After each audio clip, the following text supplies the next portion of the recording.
Well, consent has to be documented, but it also has to be informed. And informed means you have to understand what you're consenting to. You needed to be walked through in great detail all of the issues that were relevant to you on the psychological and medical front, all the options that were available to you, and the pros and cons of all those options. I can't see in any possible way that that could have been done with any degree of thoroughness in something under 6 months of weekly therapy. And I would say that's an absolute minimum to walk anyone through something as complicated as what you laid out.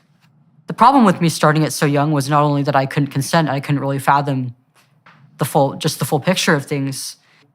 You know, I'll never be able to breastfeed. I'll never have that erogenous sensation in my chest back.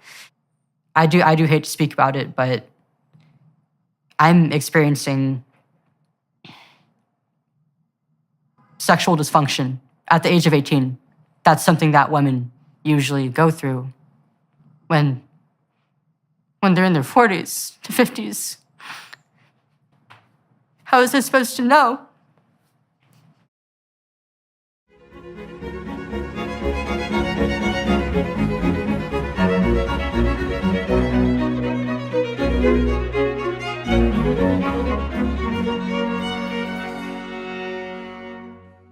Hello, everyone watching and listening on YouTube and on the Daily Wire platform, associated podcasts. We have a rough one today, so buckle up. I'm speaking with Chloe Cole, an 18-year-old so-called detransitioner from the Central Valley of California. She started her transition at 12 years old, puberty blockers and testosterone at 13, and had a double mastectomy at 15 years old.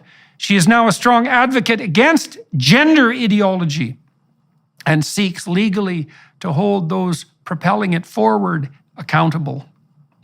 Hello, Chloe. Merry Christmas. Merry Christmas. Thanks for agreeing to talk to me today and to everybody who's watching and listening. You've been through quite a complicated experience, to say the least, for the last 5 or 6 years. And you've decided in recent months to go public with your story and also to initiate some legal proceedings against the medical professionals who, what would you say, aided you in your exciting journey. And so do you want to tell us the situation you're in now and tell us about what's happened to you since you emerged from childhood? Yeah, so at the age of 12, I started experiencing some gender dysphoria, and I started seeing a therapist, and I got the diagnosis, and I started going on the path of medical transition at the age of 13, starting with blockers and then moving on to hormones. And at 15, I got a double mastectomy, but it turned out that it wasn't the best decision for me, and I stopped transitioning at the age of 16. Okay, so let's go back to when you were 12. About when did you hit puberty? I had a fairly early puberty. Actually, I started developing at around the age of 9, if not a little bit earlier. Okay, and so at 9, do you remember if that changed you emotionally? Yeah, it did.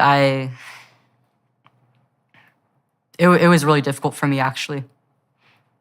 Okay, so let me give you a little background. You tell me if anybody's ever told you this before, okay? So boys and girls before puberty experience approximately the same levels of negative emotion. So that would be primarily anxiety and emotional pain, or even sometimes susceptibility to physical pain. And emotions like frustration and disappointment and shame and guilt and self-consciousness are all part of that, what would you call it, network of negative emotion. Now, what happens to girls when they hit puberty, and no one knows exactly why this is that their negative emotion levels go up. And so that on average, women, biologically mature women, are more sensitive to negative emotion than biologically mature men. And that kicks in at puberty. Now, there's a variety of explanations for that, but no one knows for certain. And here's some of them. Okay, so first of all, sexual dimorphism and physical strength really emerges at puberty. So boys and girls are pretty evenly matched physically, but once puberty kicks in, boys are taller, stronger, heavier, and they're much stronger in terms of upper body strength. So women are at a disadvantage physically in relationship to anything that might have to do with physical combat. And so on those grounds, it makes sense for women to be somewhat more sensitive to threat. Okay, so then another explanation is that women are more vulnerable sexually than men because they bear a much higher cost for reproduction, obviously, with pregnancy and protracted dependence of infants. And so they're more vulnerable on the sexual front, so it makes sense for them to be more sensitive to any threat that's associated with sexual activity. And then the third explanation, and there may be more, is that women are charged, generally speaking, with the primary responsibility for infants. And infants are extremely dependent and vulnerable. And so you could make a case that adult women's nervous systems are actually adapted for the mother-child dyad and not for the, say, emotional well-being of the individual woman. And a woman needs to be threat sensitive because she's going to be taking care of infants and extremely dependent children, and it makes sense for her to be more cognizant of threats as a consequence, even though the negative consequence of that for women and all of this is that women are much more likely to suffer from depression and anxiety than men. Cross-culturally, it's between 3-to-1 and 5-to-1. Now, men have their associated pathologies. Men are more likely to be antisocial, for example, and to abuse alcohol. But women predominate on the negative emotion side. And then I would say that's exacerbated, if you hit puberty early, because you have to deal with these complexities of physiological transformation at a very young age. And so that's a difficult thing to handle emotionally. And then there's the additional consequence of whatever hormonal turbulence might emerge as a consequence of the onset of puberty. So it's very common for young women to experience high levels of negative emotion and for those emotions to be focused on their body. Because another thing that's characteristic of female negative emotion is that the self-consciousness associated with that tends to focus very particularly on body shame and self-consciousness. And that might be because women are evaluated more rigorously on the basis of their physical appearance than men. Men are evaluated more harshly, sexually, let's say, on the performance side, with regard to socioeconomic status and so forth. But women are definitely evaluated more harshly by men and by each other in terms of their physical attractiveness. So that makes quite a complicated situation for girls who are making the transition into puberty, and a lot of them are depressed and anxious, and develop an intense focus on their body. So I don't know how much of that was explained to you by your therapists or the medical professionals, but that's all well documented psychological and medical information. Yeah, none of that was really explained to me by therapists or even growing up. I mean, even so, every single part of what you said actually played a role in a lot of my childhood distress and my transition and eventually my detransition, actually. Growing up, I was a bit of a tomboy and also on the spectrum. And I didn't know this until I was diagnosed just last year, but it did play a role in my socialization and my difficulty getting along with other girls growing up. And I found that I fit in more with the boys. And when I hit puberty, it was a bit earlier than most of my peers, and I got taller than them. And oh yeah, I could keep up with the boys then, and I had a lot of pride in that. But as the years went on, they started to get taller than me and outmatch me physically, and this did bring on a bit of distress for me. And as I got older, socialization began to become more sex-oriented, and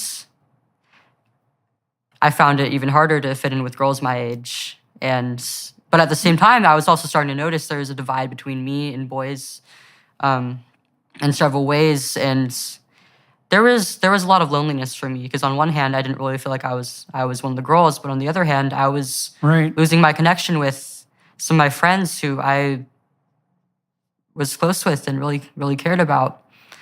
And I also had some body image issues growing up as well. I often talk about how social media played a role in it, but really it started from a very young age, actually. I mean, I was born into a very image-oriented, very sex-oriented society. And, before I hit puberty, I was looking forward to having a developed body and eventually growing breasts.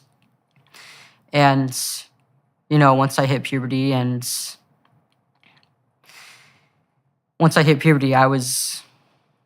it wasn't what I expected, and I was really quite disappointed how I looked. I was very, very skinny. I was on the smaller chested side. And, I grew up in an age where we kind of glorify bodies that are very, very voluptuous, lots of curves. People often use the phrase like bottom heavy or hourglass, pear shaped, things like that. And I didn't look like that at all. I was quite thin, a little on the muscular side, and if anything, my shoulders were probably the widest point in my body. And I kind of had a complex over this. I also liked having my hair short, and because of all this, I felt like if anything, I didn't really look like a girl at all. I didn't look like the other girls my age, and I felt like I just wasn't pretty, and that I would never really have any worth as a woman. It's a very rare adolescent, and probably a particularly rare female adolescent who feels attractive in the early stages of puberty. So everything that you experienced, although you may have experienced it, in an exaggerated manner for some of the reasons you laid out, but everything you experienced is in some real sense par for the course for a few years for the vast majority of people. Now, you did add one additional issue, which we could delve into a little bit, which I think is relevant. So you said that you're on the spectrum and that you had an easier time communicating with boys than with girls. And so here's something to know about that. So the biggest reliable difference that's been documented between males and females, and this becomes even larger in egalitarian societies, by the way, is orientation of interest. So women are higher in negative emotion and they're more agreeable, and agreeableness is both compassion and politeness. And although the difference between men and women isn't massive, it's significant, and it also maximizes in egalitarian society. So it looks like it's biological. But the biggest difference is in interest. And boys, males, are more reliably interested in things, and girls, females, are more reliably interested in people. But people on the autistic spectrum are also more reliably interested in things. And so, for example, if you're extremely autistic, the psychological phrase for descriptive purposes is lacking theory of mind. And so extremely autistic people have a hard time understanding what's going on in someone else's mind at all. They tend to be almost entirely thing-oriented. And there's a much higher preponderance of autistic symptoms among engineers. And then if engineers in Silicon Valley, for example, male engineers and female engineers often, by statistical comparison, often marry, and their children are disproportionately likely to be autistic. And so the fact that you are tilted towards the autistic end of the spectrum, first of all, that might just be an indication of neurological wiring that tilts you towards interest in things, just so you know that. So that's not necessarily autistic in and of itself. It's just part of the normal variation in what would you call it? Well, in attentional orientation.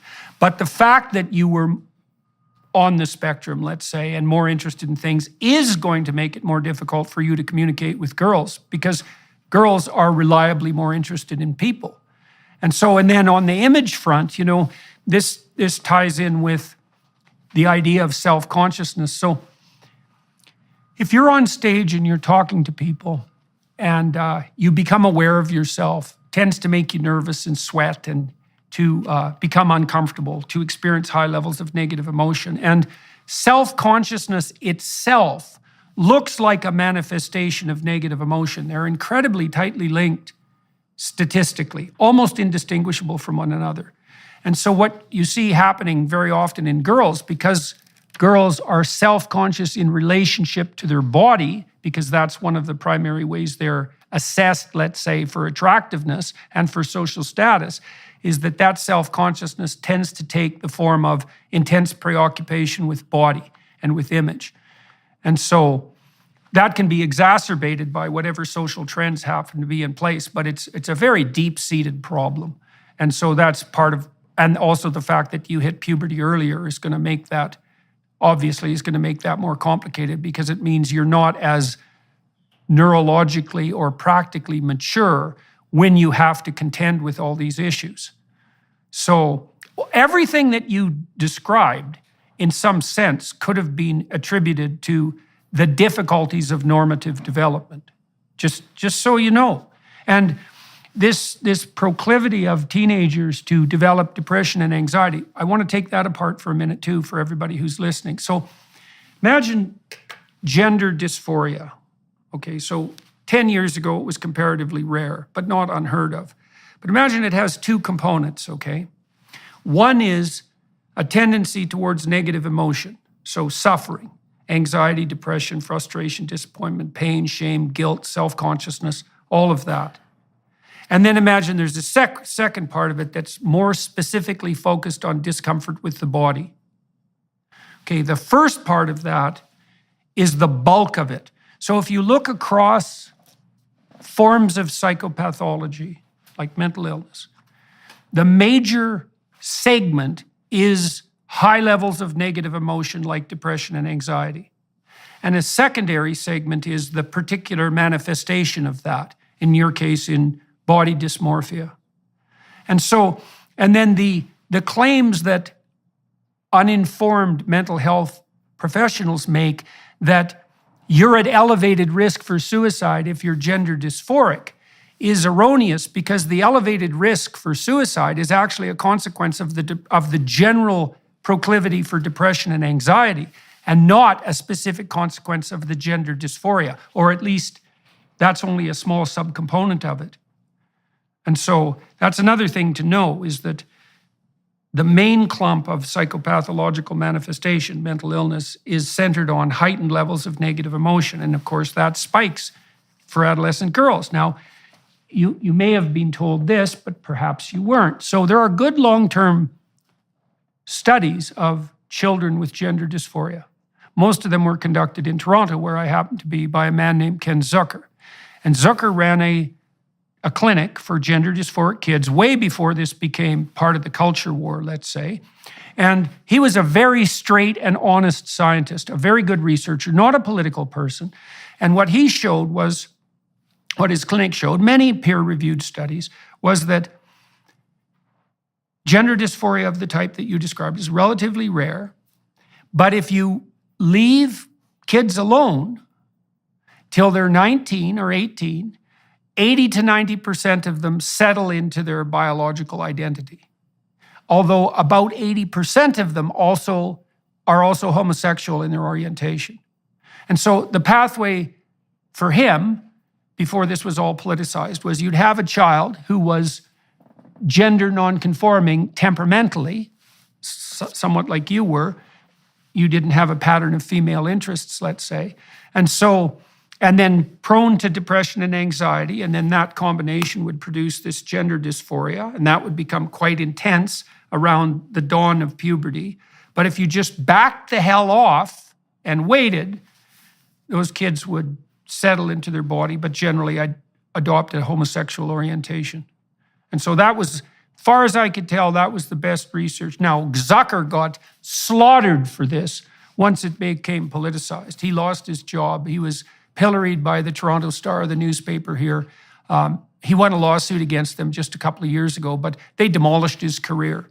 And his guideline medically was, don't do any harm, right? Back the hell off. You can provide these kids with support and you can walk them through their emotional problems, but you should certainly not rush into anything more dramatic. Now, you said You started therapy when you were 12. What were you told about what was plaguing you? I think before I get into that, there's some things that I should bring up before that. I mentioned that I did have a late diagnosis for autism, and this is because in preschool and my elementary school years, my teachers often told my parents actually that I had some symptoms indicative of autism, and they suggested that they get me diagnosed. But when they brought me to my doctor as a kid, they were told, oh, she's too smart to be autistic. She's too socially developed to be autistic. And so I kind of missed the best opportunity window, the best ages, I guess you would say, to get the diagnosis. It wasn't until after I stopped transitioning that I got the diagnosis, actually. Okay. And I find that played a stronger role in the development of my gender dysphoria than my sexual orientation did, because I'm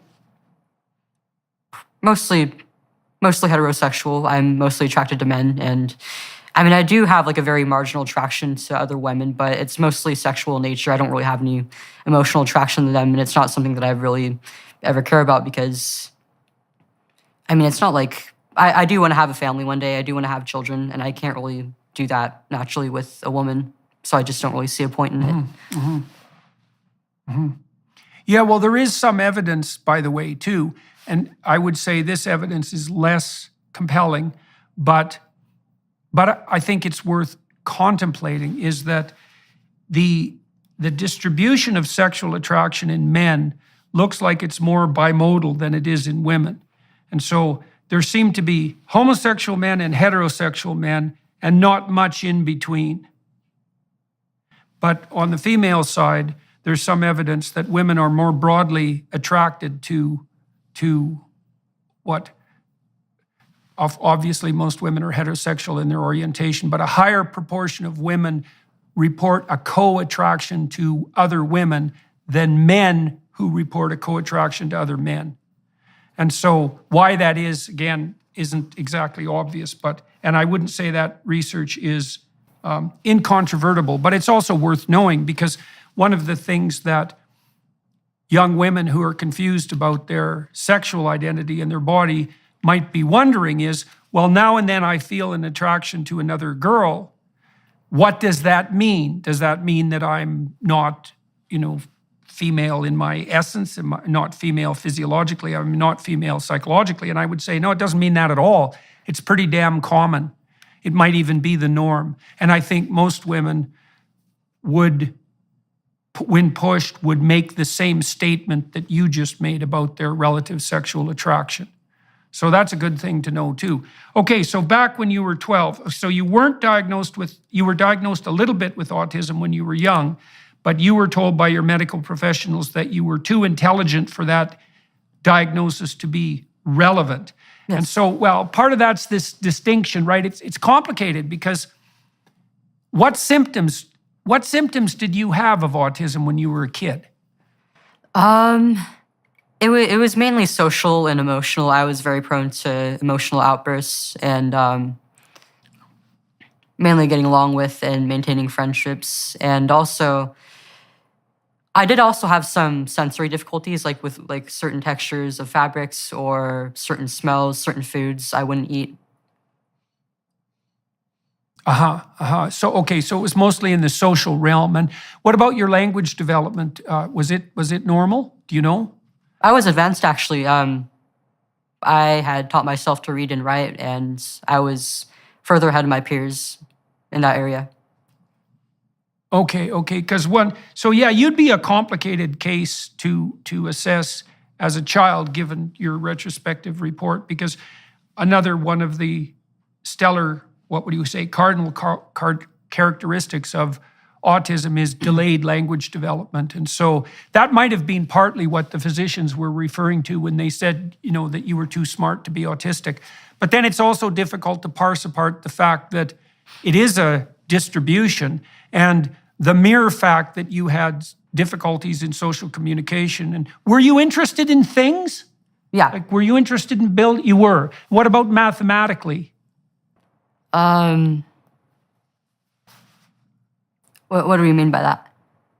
Are you interested in are you interested in mathematics, or are you more literary in your orientation? Definitely more literary, and I'm also a bit of an artist. I've always liked drawing from a pretty young age, as far back as I can remember. And so what do you do on the hobby side? Like if you're just left to your own devices, what kind of activities would you engage in? Usually either illustration or video games.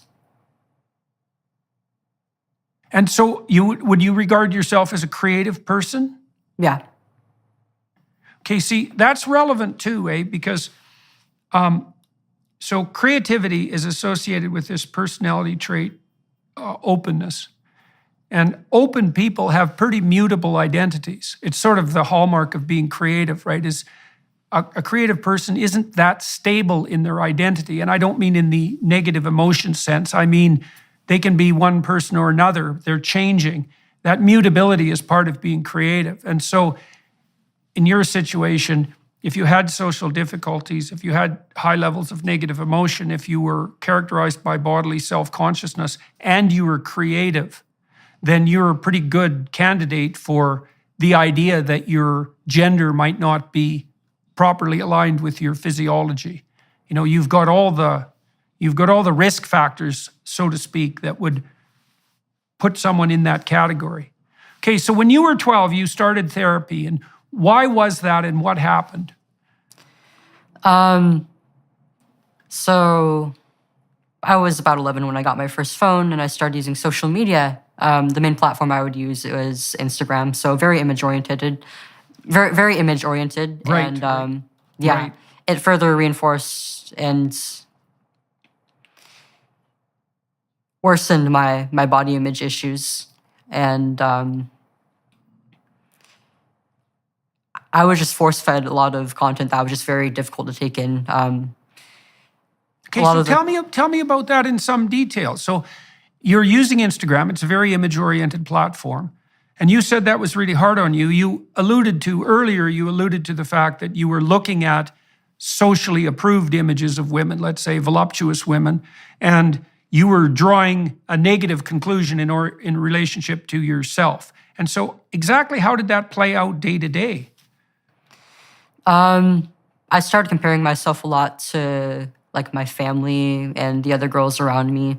I mean, a lot of my female family members are larger chested, but I got the smaller breasted genes, and I was really quite insecure about this. And even though I hit puberty earlier than my other peers, a lot of them were outgrowing me, and I felt like I just couldn't keep up with other women. And also, in a lot of my conversations, or like the conversations I would overhear between other girls and women, they often spoke very negatively of being a woman in general, like about how difficult puberty is and periods and how scary it is to be pregnant and then give birth and then have all these expectations placed on you as a mother and then start aging, start having these bodily changes, and then eventually go through menopause. And it was all painted in a very negative light. I never really heard about the blessings that came with any of these parts of being a woman. And so naturally, I mean, I wouldn't want to grow into one. So you were starting to get afraid of that. Yeah. Right, I also, right. Yeah, well, you know, when Go ahead. I would also start seeing a lot of feminist content at this time, which kind of reinforced those same ideas while also saying things that were pretty scary to me at the time, like, oh, we live under a patriarchy. We're being controlled by men and they don't care about us. They're taking away our rights. And, you know, I don't believe that now, of course, but I kind of fell into that line of thinking. And with all this, I just wanted absolutely nothing to do with being a woman. I didn't want to grow into a woman. Why would I? Okay, so two things were happening to you. You said, on the one hand, individually, you were suffering from the consequences of your felt inadequacy in relationship to these more voluptuous and like clearly, markedly feminine women in relationship to their physiology. And so No. you felt that that wasn't a domain that you could necessarily compete in. And then also at the same time, you were being exposed to social and educational material that suggested to you that not only was this a game that you couldn't play very well, let's say, in terms of your physical appearance or maybe your temperament, but also that even if you did play it well, it wasn't necessarily a game worth winning, that there wasn't anything positive on the female front.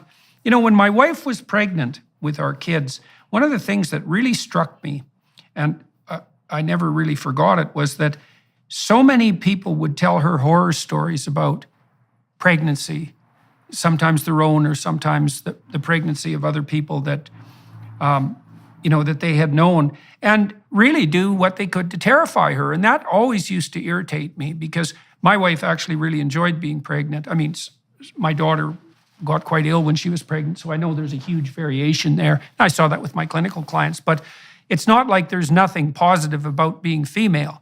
There's plenty of positive about it, but it's easy to fall into a situation where all you hear is that, well, it's oppression, it's suffering, it's vulnerability, it's victimization. There's nothing about it that's positive at all. And, I think part of that's a consequence of the higher levels of negative emotion, right? A necessary consequence of that, because women are more susceptible to threat and punishment.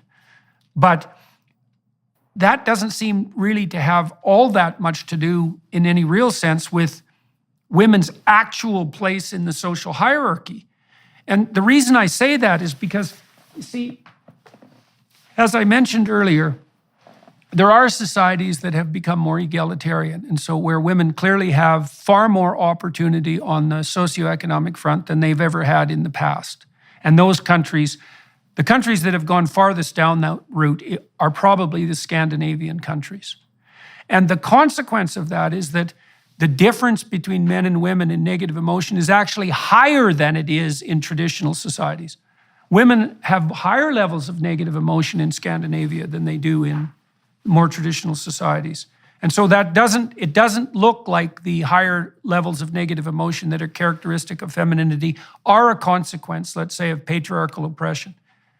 So there's no evidence to support that hypothesis at all, as far as I can tell. I mean, obviously there are individual women who are in abusive relationships and who are genuinely being victimized by, psychopaths and sadists. But as a sociological explanation, it doesn't seem to hold water. In fact, quite the contrary is true. In any case, you were worried about how you could compete physically.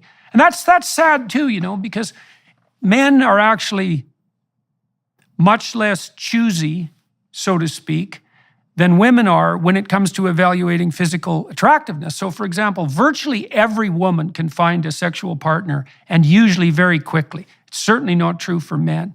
Men rate 50% of women as above average in attractiveness, whereas women rate 20% of men in above average in attractiveness. And so, this variation in body type that you suffered so much from might not have been an impediment at all to your ability to manifest yourself as an attractive person in a reasonable society. I can understand, because Instagram is a very heavy image-laden platform, and I can understand why you might have been under a misapprehension. But one of the things that a therapist might have done for you is to help you explore the full range of, say, body types that are classified as attractive, and to show you that, it's not, you don't have to be J-Lo to be attractive. And that's definitely the case. And then there's multiple dimensions to attractiveness too that aren't only body focused as well.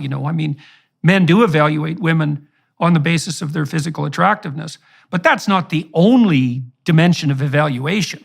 There's more to the story than that by a lot.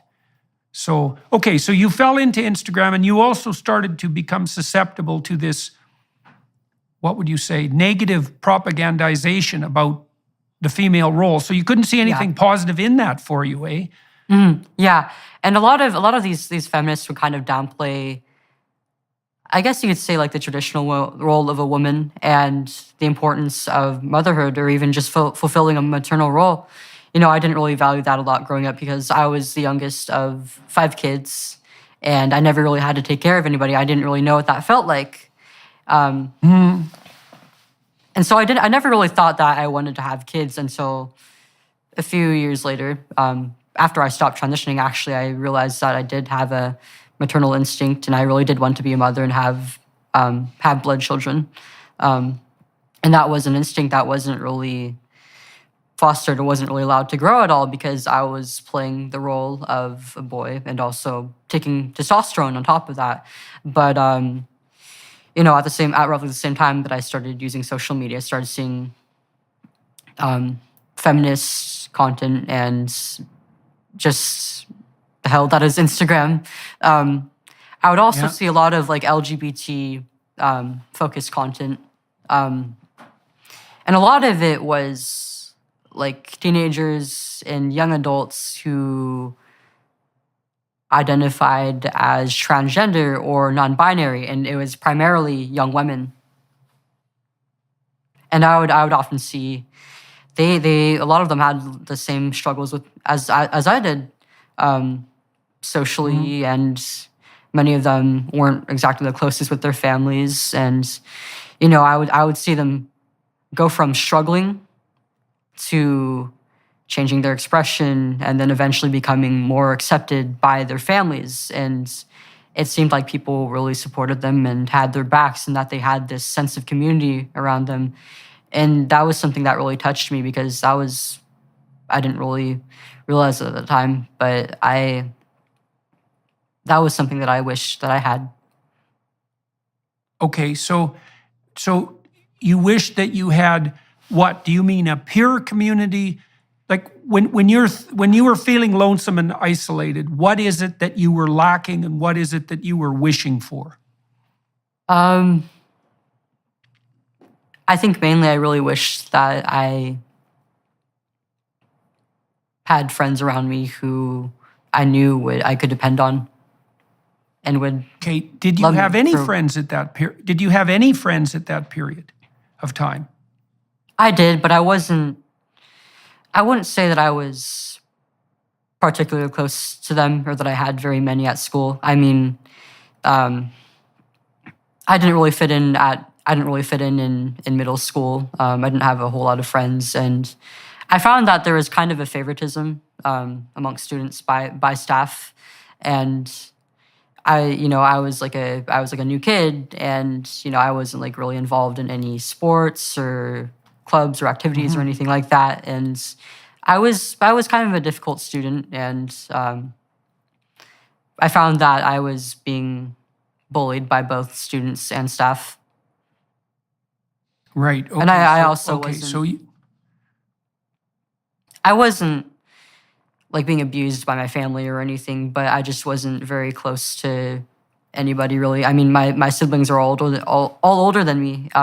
There's about like a 7-year age gap between me and the rest of them. And I mean, from a young age, they got older. They started like hitting puberty and becoming teenagers, and they didn't always want to be around me. They wanted to do their own thing. So. Okay, so you're having difficulties on the body image front, and that's exacerbated by your temperament and by early puberty, let's say. You're not as popular with your peers as you might be. You're somewhat isolated in relationship to your siblings because they're older than you. You're having a bit of a difficult time socially in middle school. And now you're seeing on Instagram the emergence of this explanation for your problems that's generated by people who sound like they have the same issues that you do. And what you see is that when they adopt this new non or gender fluid identity, that, well, what do you see? What happens when they have a community all of a sudden, people are supportive of them? Like, why did that become attractive to you? I think I saw the similarities between me and them in a lot of ways. And I mean, when I was younger, I was often compared to a boy, and I liked hearing things like, "Oh, you're being such a boy," or "Wow, you're such a boy," from like my older sister and mom and stuff. It just made me, I don't know, I didn't really know why at the time, but it just made me proud to hear things like that. I guess it just felt like kind of an achievement because, I didn't particularly like other girls, and I didn't really like the fact that I was a girl either. And especially as I got older, I really wanted a way out. And when I started seeing this content, it taught me that there was, and that I didn't have to be a woman. We'll be back in one moment. First, we wanted to give you a sneak peek at Jordan's new series, Exodus.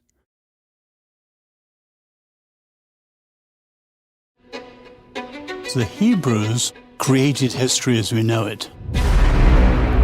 You don't get away with anything. And so you might think you can bend the fabric of reality and that you can treat people instrumentally and that you can bow to the tyrant and violate your conscience without cost. You will pay the piper. It's going to call you out of that slavery into freedom, even if that pulls you into the desert. And we're going to see that there's something else going on here that is far more cosmic and deeper than what you can imagine. The highest ethical spirit to which we're beholden is presented precisely as that spirit that allies itself with the cause of freedom against tyranny. And yes, there exactly. Is that hope. I want villains to get punished. But do you want the villains to learn before they have to pay the ultimate price? That's such a Christian question.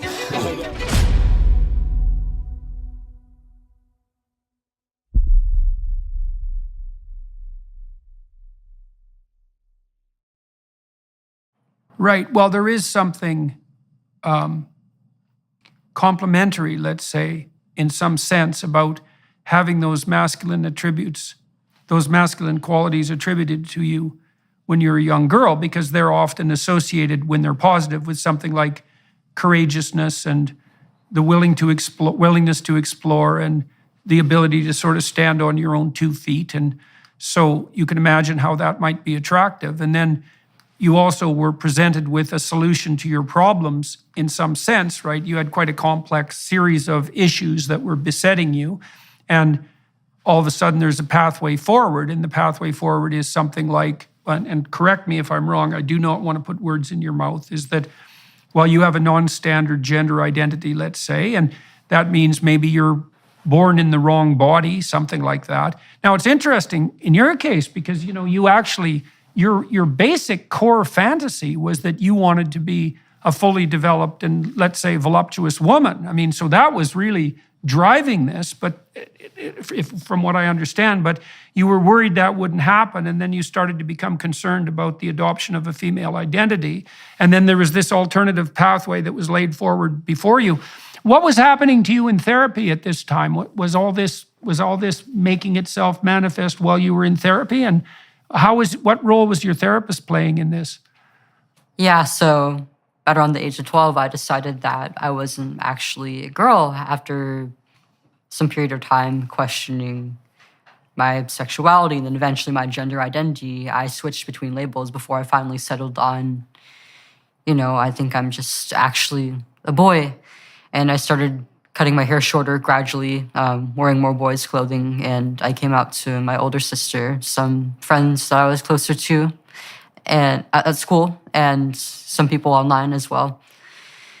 And then after a few months, I decided that I wanted to tell my parents about this and also start the path of medical transition. And so I wrote a letter explaining to them that I wanted to be their son and that I wanted them to refer to me by a new name. And they were beyond shocked. I don't really know how, as a parent, you could expect to hear something like this. And I knew at the time even that it would be pretty shocking to them. And so I wanted to allow them some time to think it over and think of their response. I was also scared of how they would react, so that was why I wrote a letter instead of bringing it up to them face to face.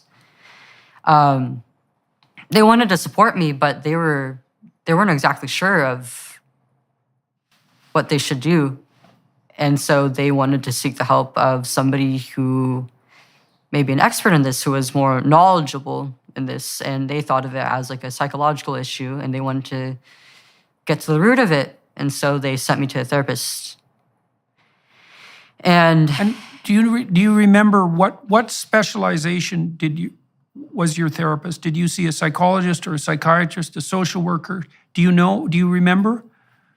I don't remember his title. I think he was just a generic pediatric therapist. And the first one I saw actually wasn't very thorough. He didn't even give me a diagnosis, I don't think. He didn't really go into the reasons why I was feeling this way. It was just kind of like, oh, so you're a boy, okay. And then he just never really went into anything, which was a problem. So because let me tell you for a second what should have happened, okay? Just so you know, and so that everybody listening knows. So when somebody comes to see you as a therapist, you kind of have three questions that are paramount. The first question is, well, why is this person here? And you don't know. Now, what you assume is something like, well, this person is suffering and confused for some reason to the point where that's become unbearable enough that they want to seek outside help. And that's not trivial, because people generally don't seek outside help unless they're pretty desperate. So the first question is, well, this person is suffering, why?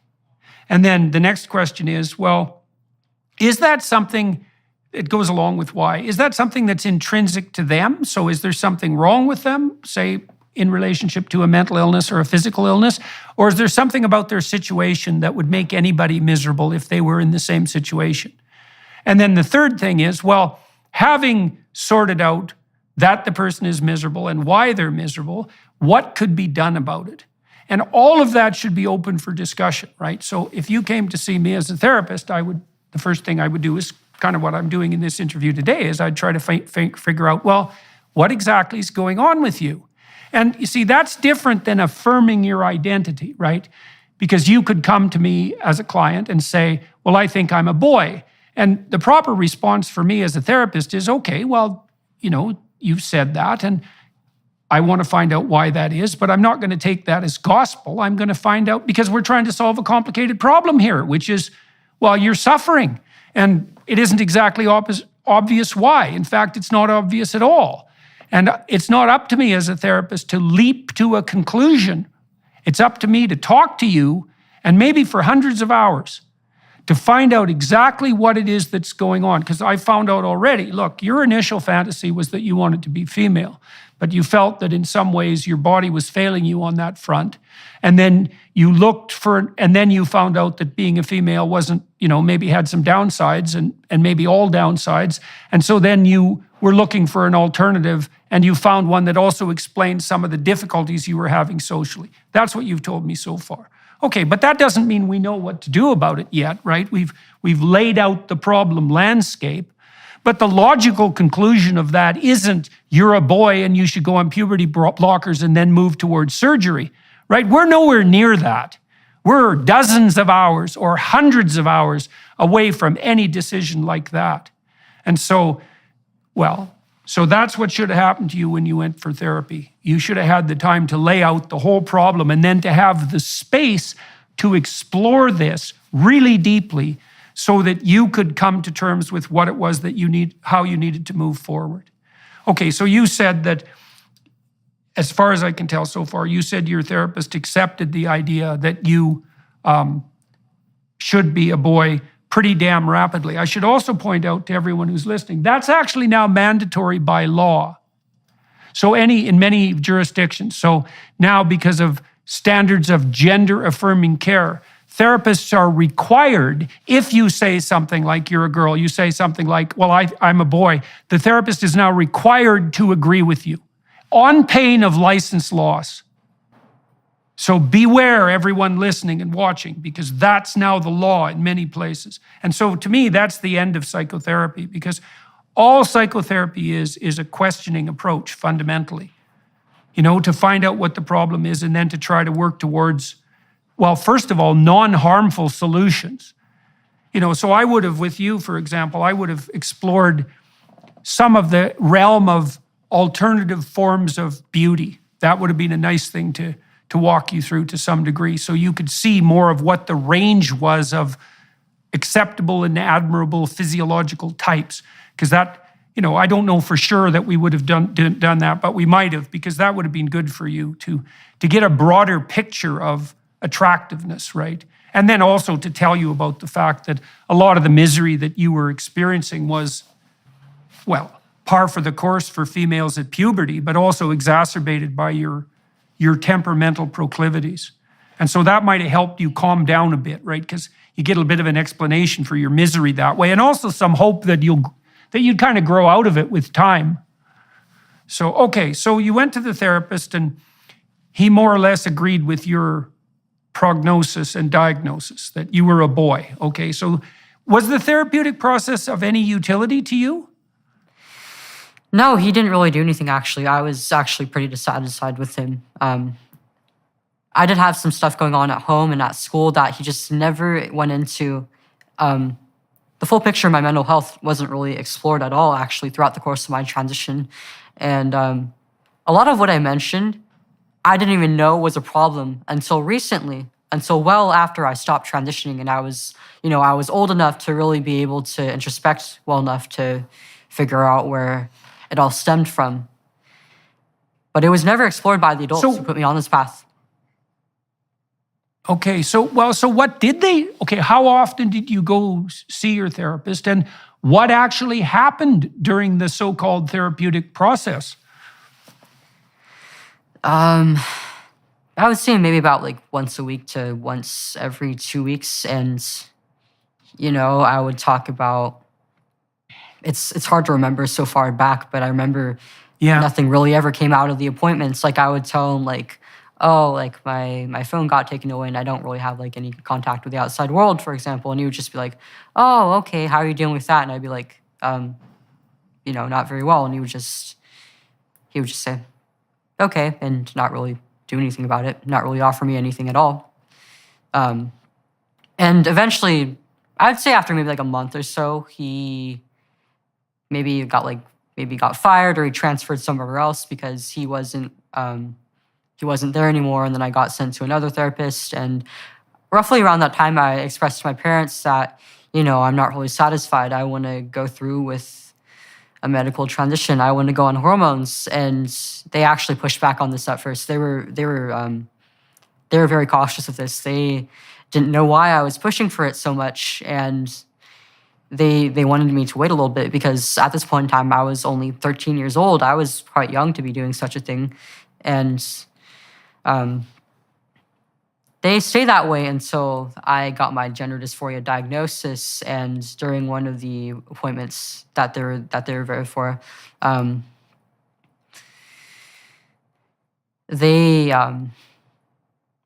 can't remember who exactly it was. It was either a therapist or a nurse, I think. Somebody who was involved in my transition. They told them that, like, oh, this is pretty much the only means of treating dysphoria. There was like no regards to any alternative treatments. My dad asked like about the regret rates, and they said like, oh, they didn't even. I don't think they even used the word detransition. They said like, oh, there's less than a 1% to 2% regret rate, and they also told my parents that if I wasn't allowed to go through with this, then I would be at risk of suicide. Okay, so I want to take all of that apart, okay? Because every single one of those statements is a lie. So first of all, the American Psychological Association in their guidelines for gender-affirming treatment makes the case that, and because of prejudice, that there are no good long-term follow-up studies of transgender individuals. Okay, and they attribute that to prejudice against transgender individuals, which is not the reason, by the way. The reason is that there's a very low base rate, or there was, of transgender dysphoria, and the follow-up studies haven't been done in large part because the surgical and hormonal treatment regimen is relatively new. But there are no good long-term follow-up studies, and they actually complain about that. And then a couple pages later in the same document, they say that, well, it's necessary to affirm an alternate gender identity because otherwise the client or patient is at heightened risk of suicide. Okay, so first of all, both of those things can't be true. There's no way that people can know that suicide risk is elevated if gender transition is delayed unless the long-term studies are in place. And they already stated that the bloody long-term studies aren't in place. So that's all just a lie, but it's worse than that. It's way worse than that.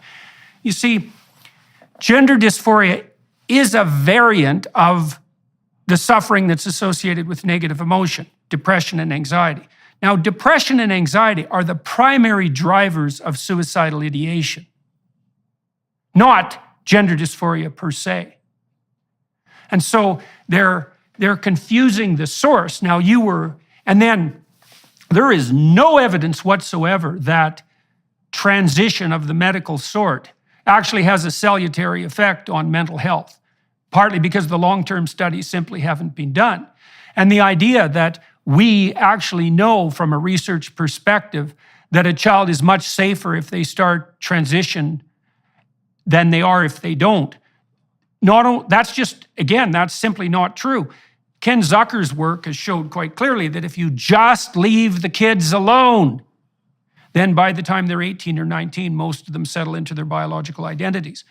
Now, so the reason I'm stressing this is because your parents, like many parents in this situation, were put in a very, very difficult position. And I would say it's corrupt to the point of malevolence, what the medical professionals are doing on this front. And that is the insistence, well, would you rather have a live trans child or a dead child? Which is, I don't think there's anything more toxic you can say to a parent than that, because that backs them into a corner. Because their alternatives are then, well, you can let your child go ahead with this absolutely life-altering hormonal and then surgical treatment, or your child can die, and it's your fault because you don't care enough. And parents, they're accustomed to trusting their medical professionals, at least to some degree, and accustomed to assuming that the knowledge they put forward is valid and reliable. And the information that your family was given was none of those. In fact, it's pathological to a degree that's almost imaginable. It's criminal, in my estimation, what you were told. Because there is simply no evidence that any of that is the case.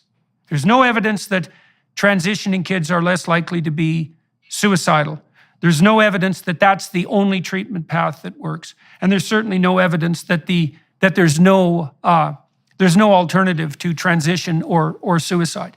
It's so pathological, I can't believe it. But it's no wonder your parents were pushed into a corner, because that's a dreadful choice for a parent to have to make. Yeah, they were definitely coerced into it. And after that, they obviously were more open to the idea of me being medicalized, and my gender specialist decided to refer me to an endocrinologist. The first one who I saw actually was the only person who really pushed back on this.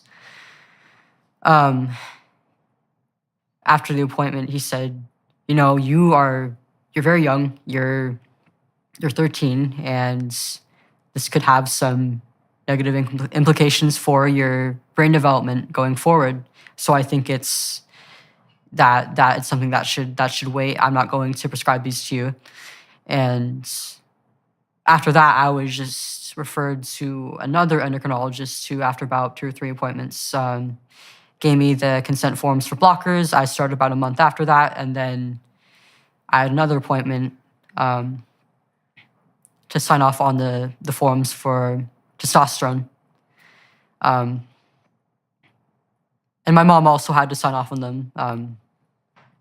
This was around late 2017, early 2018. And I don't know if it's still true now that you need your parents to, if you're a minor, to sign off on forms for hormones or anything like that, because they're trying to push for kids being able to independently make that choice. But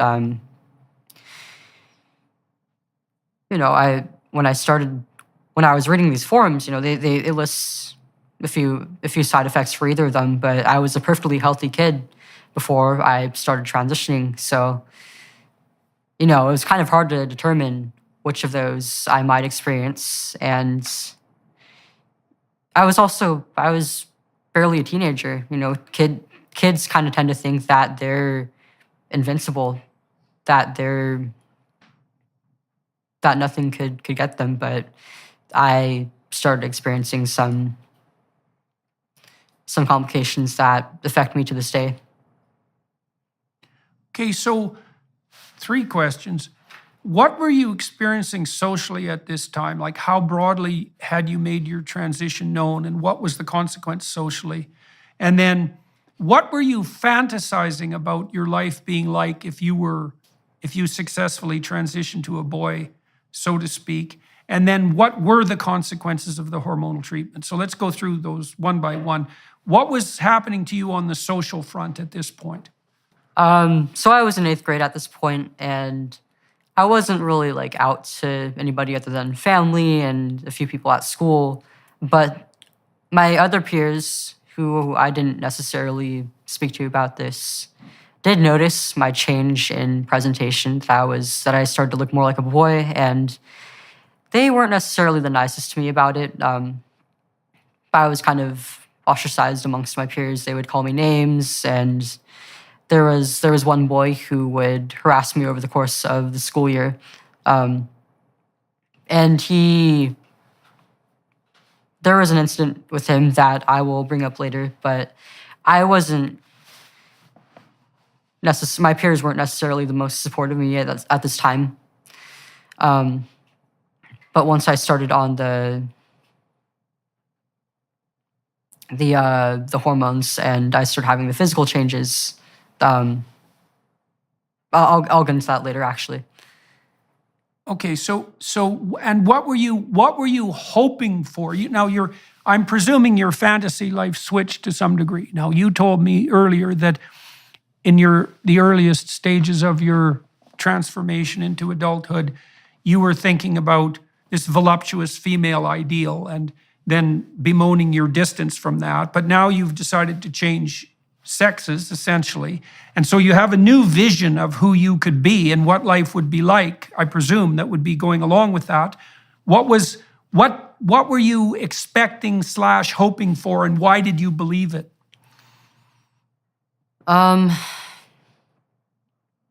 I wanted to be, by this idea of myself in my head, that I wanted to be more like a man. I wanted to be strong, both physically and mentally, and independent, and not really have to worry about how other people felt about me. And I also wanted to be, I guess, just more confident in general in myself as a person, and also my body. And once I started on testosterone, I started seeing all the physical changes. My hair, my eyebrows got thicker. I started developing more muscle. My face and my body became more squarish, and I felt good about myself. I felt like I looked good for pretty much the first time in my life, and I felt like I had some control over how I looked. And initially, it felt great. Yeah, well, testosterone can have that effect directly pharmacologically as well. Well, okay, so we can take that apart a little bit. Look, there is nothing wrong with you wanting to have those things, right? I mean, why wouldn't you want to be more confident? Why wouldn't you want to be more comfortable in your body? And, those are perfectly reasonable goals. The problem comes in making the assumption that the only pathway to those goals is physiological transformation, right? Because there's an idea there that, well, if you're female, those goals are obviously impossible. It's like, well, no, they're not. There's lots of women who are confident and who can stand up for themselves and who are courageous and forthright. And that's perfectly within the realm of the full range of feminine behavior. And so a therapist who had any sense would have helped you at that point understand that there were practical steps that you could have taken to bolster yourself on all those temperamental dimensions that wouldn't have required anything radical, right? They would have required, well, first of all, a vision, and then a strategy, and then some diligent practice. And you could have made a fair bit of progress on that, I would think, within 6 months to a year, with a bit of alteration in your social behavior. So the idea that the only pathway to this was through, radical hormonal and physiological transformation, it's just It's preposterous. And then, of course, there's the additional complication, which would be, well, you were enticed, let's say, into the idea that you would be better off being a man, but that's really not a pathway that's open to you in some fundamental sense either, because there are physiological impediments to that they can't be overcome. I mean, I've done a reasonable amount of research into like penile construction, for example, and to call that a primitive science is to give it far more credit than it's due. And so that's a huge technical problem. And then there's a problem, of course, that lurks underneath that, which is even if you do manage that, which is highly unlikely and extremely invasive and unbelievably dangerous and very experimental, and there's no long-term studies whatsoever done on the consequences, you're still not going to be fully physiologically functional as a man. You're not going to be able to procreate as a man. And you're going to sacrifice your ability to have children as a woman. I mean, this is a big, bloody sacrifice. And so were you led through contemplation of those sorts of things by your therapists? Not really.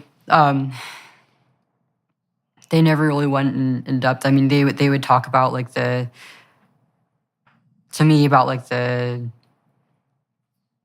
would talk about like the side effects and also basically give propaganda to my parents that this was going to make me better. This is going to improve my distress and make me happier. And I felt the same way. I thought, the things I heard from both the physicians and from the research I did online basically gave me this idea that I was going to become my real self, that I would become a whole person in doing this. And it didn't. It fractured my sense of self even further. Okay. And this is something Why did it fracture? Why did it fracture your sense of self further? What do you mean by that?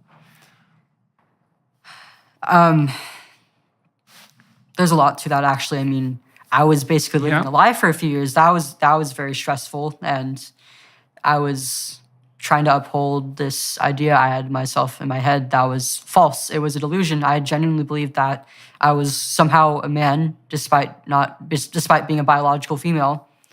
And in a lot of ways, I missed out on on certain developments, mostly social.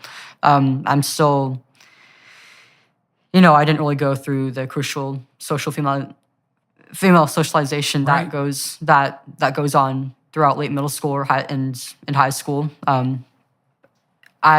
My dating pool was also affected by this. I was mostly attracted to men. I didn't really have much of an interest in women, but most of the people who were interested in me in high school were women. And the few guys who admitted attraction to me, it seemed very sexual in nature, and it felt like, if anything, I was just like a fetish to them almost. And I didn't want to have anything to do with that. Mm-hmm. Yeah, that sounds extremely complicated.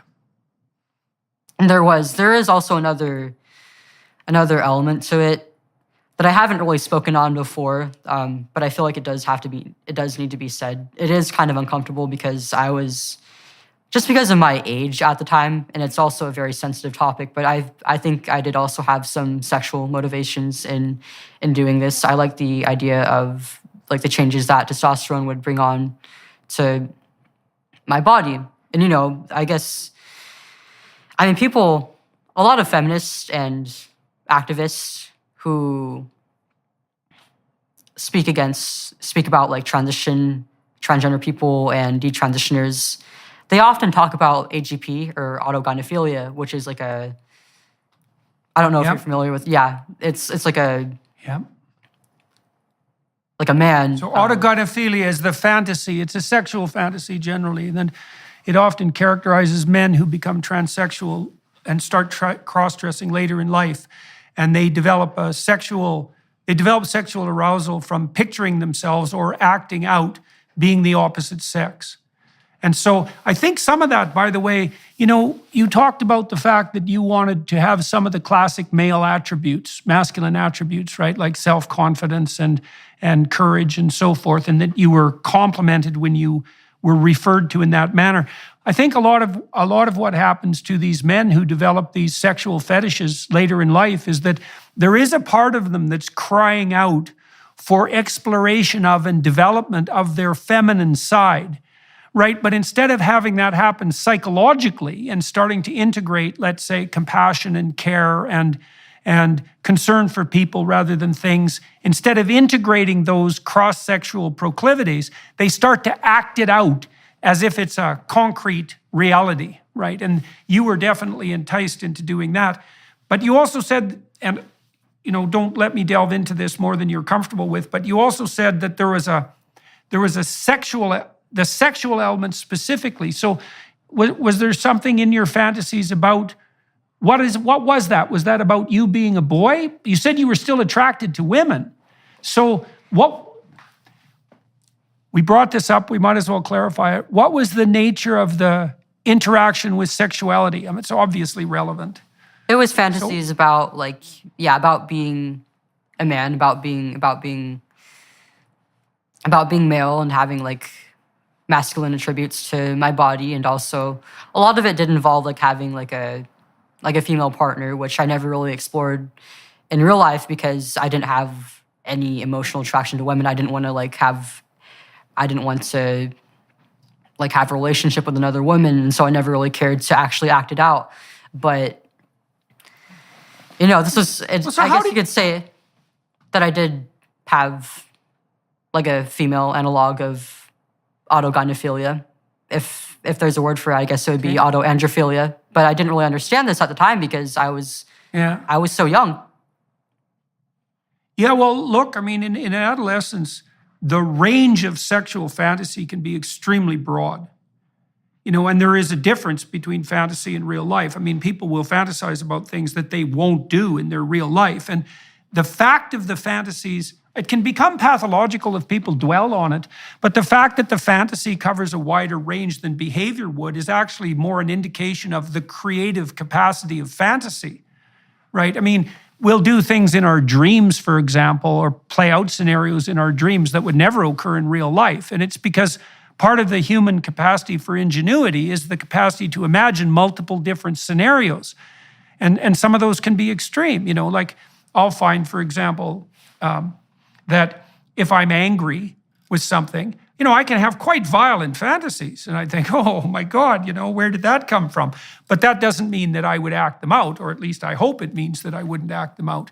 So our fantasy life is broader than our actual life.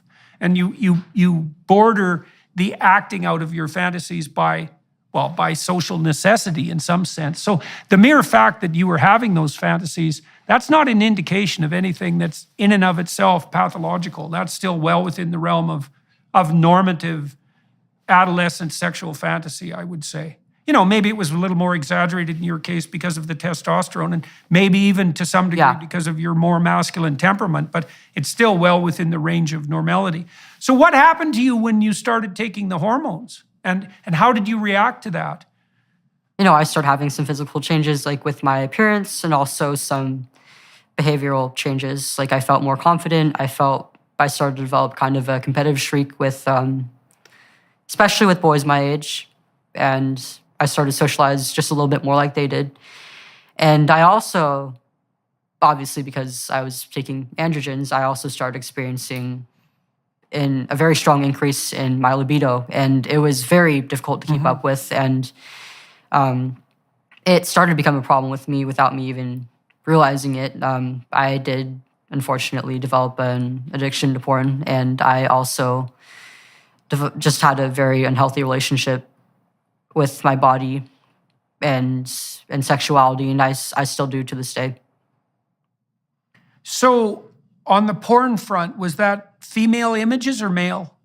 Or what it was mostly female. This, but mostly female.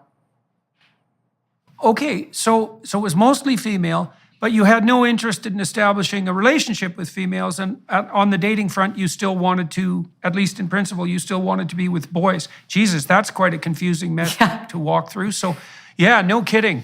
You must have really been going in 5 directions at the same time during that period, boy. Yeah. There's no clear pathway forward through that. So how in the world did you orient yourself? You know, I really couldn't, because I didn't really have like any dating opportunities, and I just couldn't really explore that kind of thing. You know, I had this did become a bit of a source of distress for me in high school. You know, I was frustrated. I had urges that I couldn't really fulfill. And on top of that, I was watching all my other peers get into romantic and sexual relationships and have that kind of development, while I was just, at least I felt like I was just completely behind. Right. Okay. So, all right. So now, and what kind of, well, those are complex effects of testosterone. What would you say? And the upside was you had more confidence and more self-assurance. You were more competitive. There was a heightened sex drive, which is a mixed blessing. What were the negative consequences for you of the hormonal treatment? Sorry, I also forgot to mention that, like, because I couldn't find a partner in real life, I eventually turned to dating online, which only made me more stressed, because, you know, I had these feelings for somebody that I couldn't even see or touch, and it just added on to my stress, if anything. And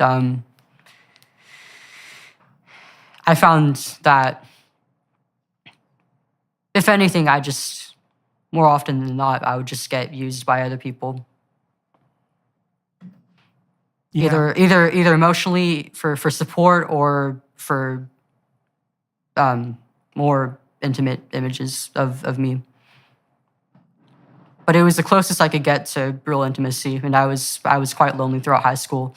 I did end up developing depression, and this was a big thing driving that, definitely. As for the more negative effects of testosterone, you know, at first it made me feel great. Like, it was kind of comparable to a stimulant almost. You know, I find while I was on the blockers, I'd say there was about like a month-long period between starting those and the testosterone. And during that period of time, because I had no sex hormones in my body, I often felt very lethargic, a little bit depressed. And, you know, once I had like the hormones back in my body, so was my energy. My energy came back, and so there was you could say that there was like a little bit of a honeymoon period that lasted for maybe no more than about a year and a half. But I found that I was more prone to anxiety, and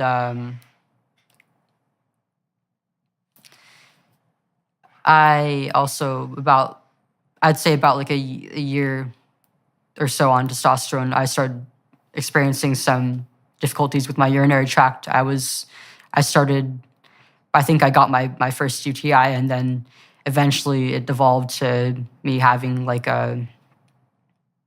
being unable to fully empty my bladder, or having to urinate frequently, or even getting like blood in my urine. And none of this was listed on my consent forms. I didn't even know that it was a problem that arose from taking testosterone until after I stopped taking it, and it got worse. All right, so now while all this is happening, you're also marching down the transition pathway, right? So you went from blockers to testosterone, and then what? This is when you're about 14. Now we're about where you're 14. Yeah. Jesus, that's awful. Yeah. At the end of eighth grade, the bully that I mentioned earlier actually sexually assaulted me. You know, before this point. But I was about several months on testosterone. I was very confident in myself, and, you know, I never really cared to like try to hide my chest or anything, because I was maybe about like a B cup or less, and I was quite thin. I would often wear like baggy shirts, and so I never really thought it would be a problem. But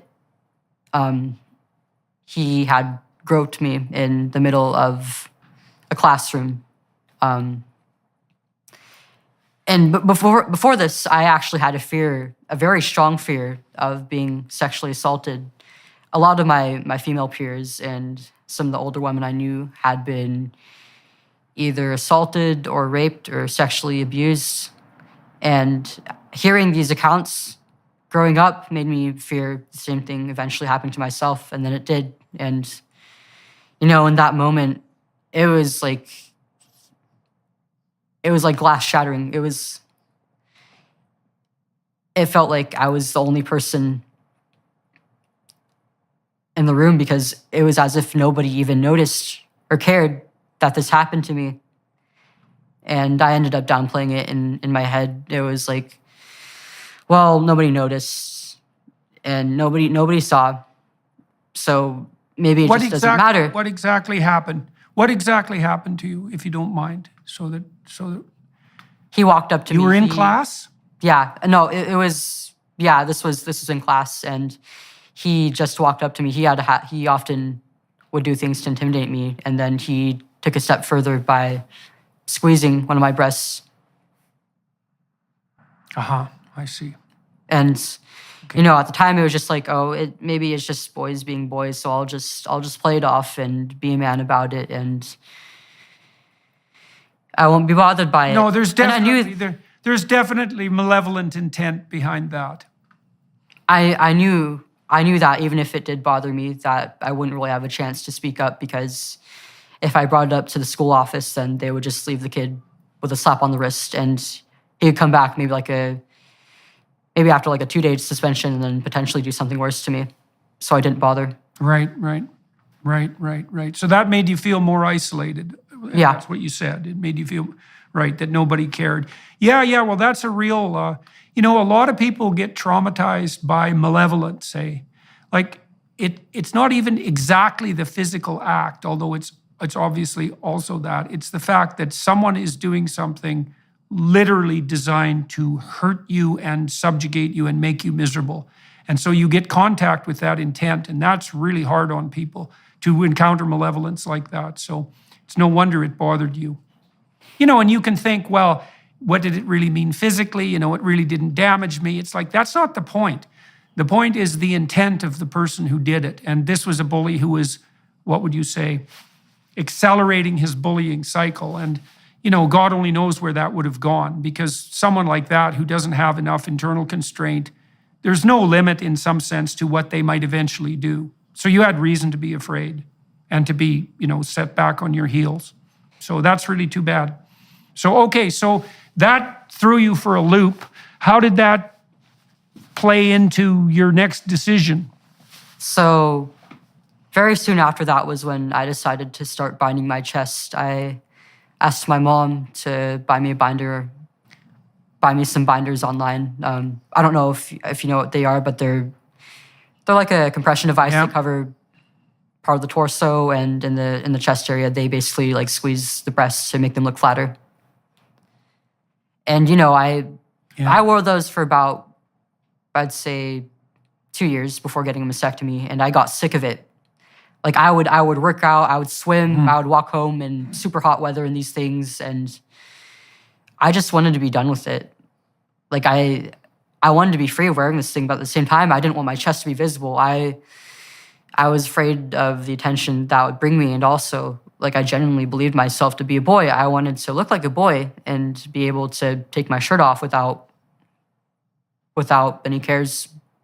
And so about halfway through my sophomore year, I told my therapist that I was seeking a mastectomy, and through a gender specialist, I was referred to a surgeon.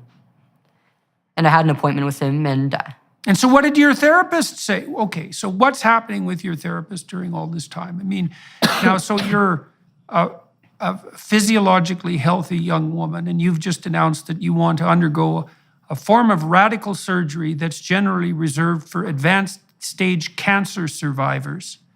And the upshot of that is you're hustled off to a specialist who can facilitate that. There's no investigation into all the background issues that we've been talking about instead. Well, it was just seen as it was part of the process. Like there was really no psychological evaluation Yeah. for it.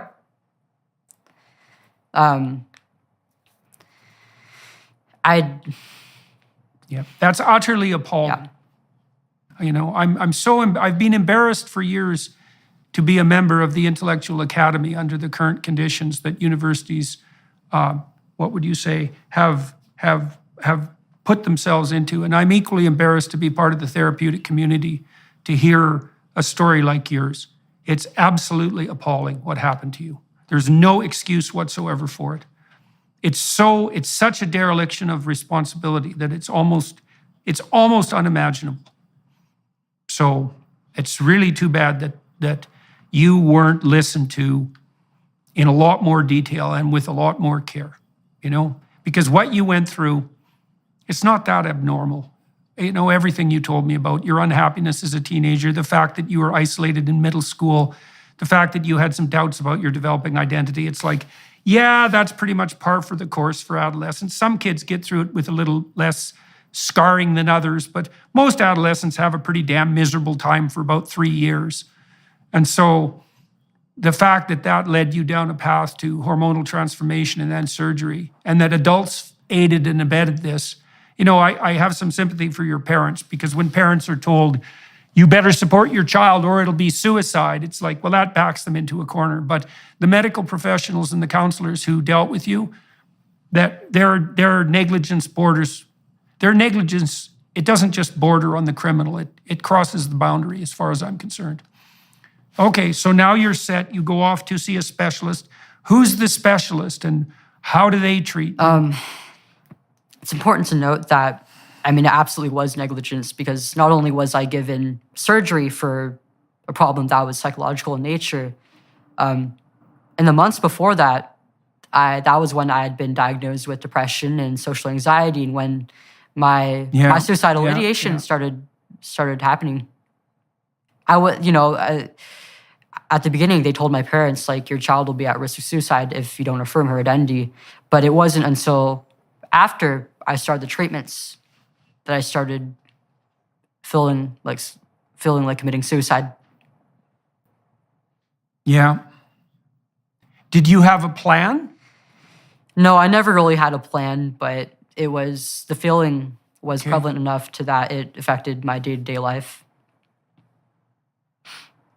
Right. So when you assess people for suicidality, essentially what you do is you investigate the structures of their fantasies and their wishes. And the more developed the plan they have, the higher the probability is that they'll actually commit suicide, right? So if it's a fully developed plan, place, location, implement, all of that, then the person's really at risk. Otherwise, and it sounds like this was the case in your case, it's more a marker of generalized depression and anxiety, because that will often spin off, you know, quasi-suicidal thoughts like, well, maybe it would be better for everyone else if I wasn't here, or life is too difficult, and so, you know, it would be simpler, all things considered, just to bring it to an end. You know, that's bad, and it's also associated with a fair bit of suffering, but those thoughts in and of themselves are not associated with a high risk of, you know, imminent suicide. So, okay, but in any case, you were miserable enough at this point. Well, obviously, then you'd be looking for further alleviation of your psychological symptoms. And you said the binding was very uncomfortable and troublesome, and so that also led you to conclude that it just might be simpler, all things considered, since you were already on the pathway to being a boy, just to go down the surgical route. Yeah. So you were 14 when that happened? I was 15 at this time. I was in my sophomore year of high school.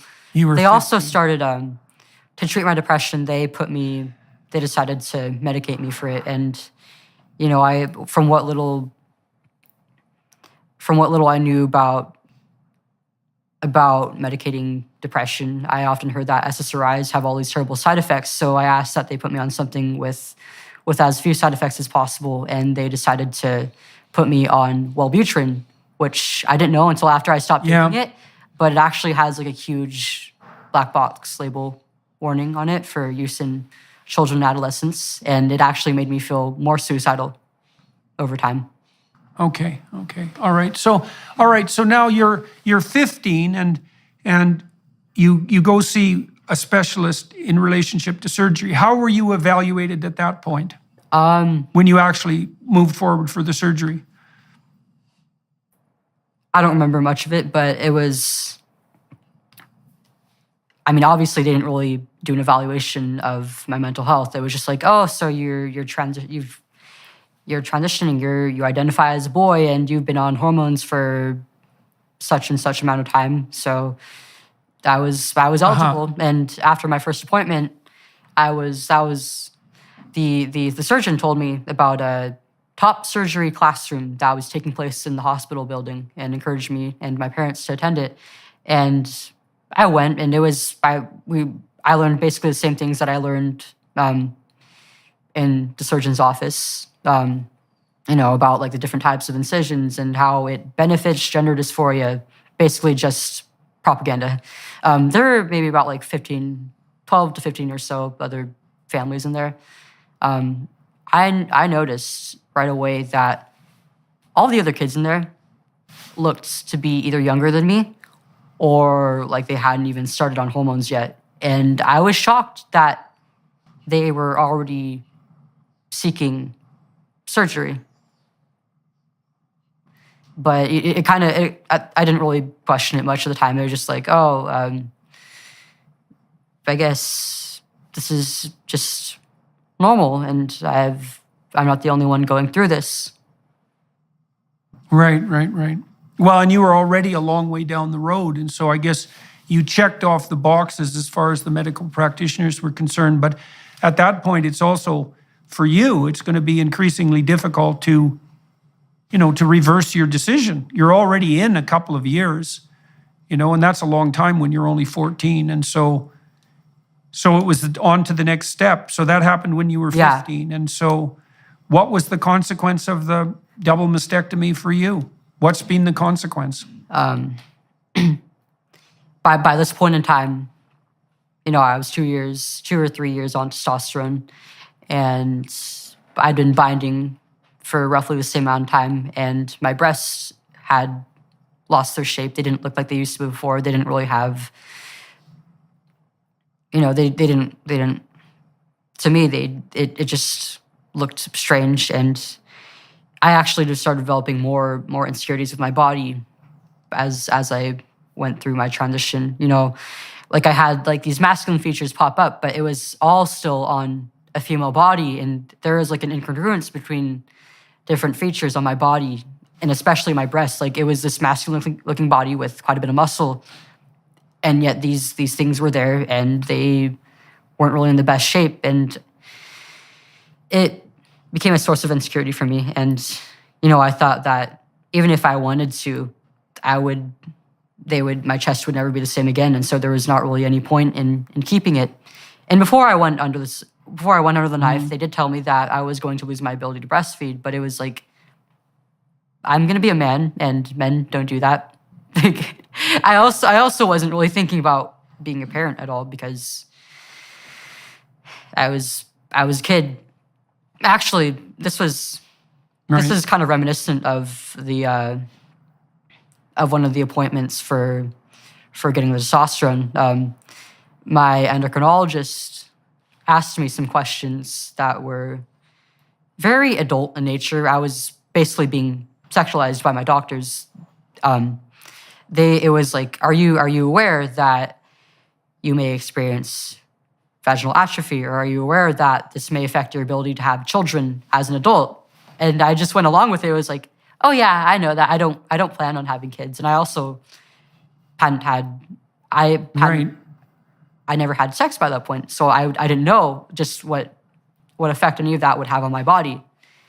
But I was being treated as if I were an adult with the mental faculties to be able to consent to all of this and understand what I was consenting to. But I wasn't. I was just a kid. Okay, and so what happened in the aftermath of the surgery? What was that like for you? when I woke up and I was fully conscious, all the meds had worn off, and I realized what just happened. But I was actually quite happy. It was like, wow, this is a huge accomplishment. This is a huge step, and I can finally be myself. And I was looking forward to being healed and eventually being able to go out and swim and work out and just hang out without a shirt and look like all the other boys and not have to worry about wearing this uncomfortable, restrictive thing. And, it was an outpatient surgery. Got sent home pretty soon after that. And I had a comfy, I guess you'd say, few weeks after that because my mom had to take some time off work to just help me around the house. It was a major surgery in my upper body, and I lost a considerable amount of my range of motion. I couldn't even lift up my arms over my head until maybe about 3 or 4 months afterward. So I wasn't really in a state to be going out on my own. But after about a week or so was when reality started to hit. I had to get my stitches taken out a few days afterward, and the sensation was just insane. They had to cut and rearrange some nerve endings, so it was numb, but I could also feel everything that they were doing when they were taking out the stitches. And it felt so disgusting. And once I went home and I was able to finally bathe again, that was when I started having to, that's when I had to take off the surgical binder and the dressings and look down at what was left of my chest. I had these big scars and all these markings from a surgical marker, and on top of that, I will, just a warning, I will get into graphic detail here, but the type of incision that I got was called double incision with nipple grafts, meaning that they would not only take out the breast tissue and contour the chest to look more masculine, they would also remove the way it was explained to me, I guess because I was young and they were trying to make it more digestible to a 15-year-old, was that they would leave a deep scrapes on both sides of my chest, kind of like a deep knee scrape, but more controlled. And they would remove my nipples and then place them in that area of scraped skin in they called it a more masculine positioning and shape. It's barbaric, to say the least. And when I took the dressings off, when I looked down, the grafts were black because during the surgery, during the operation, the blood supply was cut off, and so the outer layer of skin had died. And they said that was how it was supposed to be, and that was just part of the process. But I couldn't bear to see that part of my body. I had to see that every night. I had to change my. That was what I had to look at every single night after every bath, after every shower. What happened to you in relationship to sensation? Because that's a long-term, physiological and sexual consequence. And so you lose the ability to breastfeed, obviously, and there's a profound physiological alteration in your appearance. But what happens to you on the sensation side? What has happened? It's certainly not the same. It's gotten a lot better over the years. I mean, initially I would get a lot of, it felt like sparks of electricity as the nerve endings grew back, but it's strange. I can move a hand over a certain area of my chest and it'll feel like it's in my arm or something. And I have basically yeah. no erogenous sensation in the grafts. Yeah. Okay. So it wasn't long after this that you started to have doubts about what you were doing. Now, you told me earlier in this discussion that at some point you started thinking about having children. And so, but then also that you decided to stop your transition when you were 16. So how did that lay itself out after you had the surgery? And how did you come to the decision that the decision you had made was not a good one? Not long after, I'd say maybe about a month or two, I started realizing that, I miss looking pretty and having softer features in a more feminine form. But this was something that I kind of repressed for a while. I was about 3 years on testosterone by this point, and I didn't even look like a woman anymore. I thought there was no going back and there would be no point. But at the same time, I would also buy makeup and skirts and dresses and just wear it in the comfort of my room or when nobody was home to see it.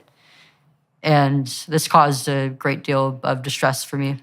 And after the surgery, I just kept getting worse. I just kept justifying it in my head as it being part of the post-op process. But I never really got any better. And it wasn't until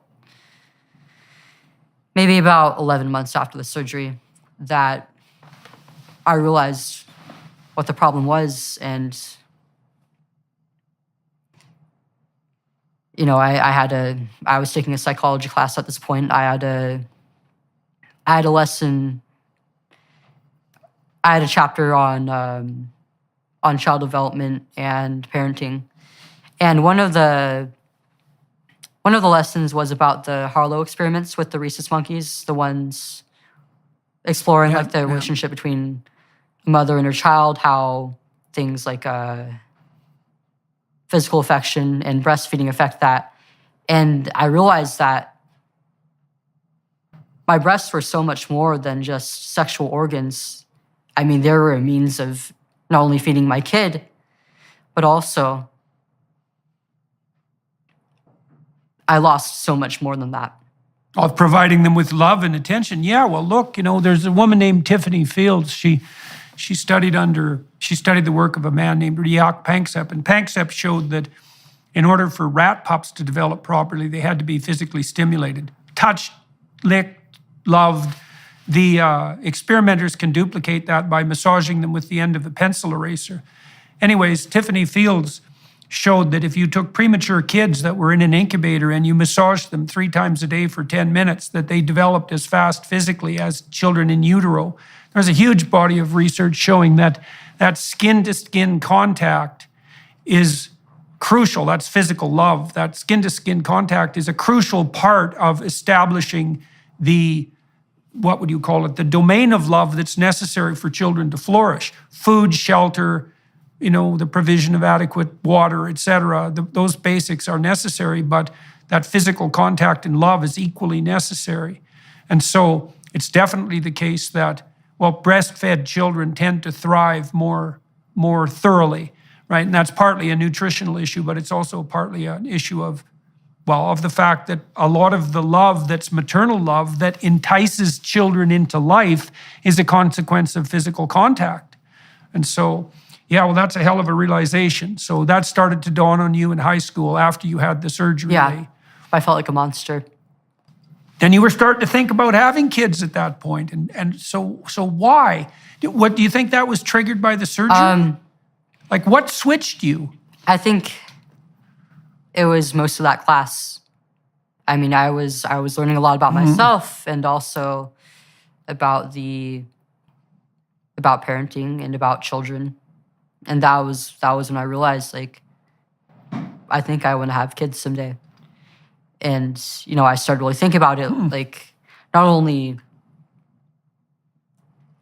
about how it relates to having lost my breasts, but also, my fertility might be affected by having to start testosterone so young.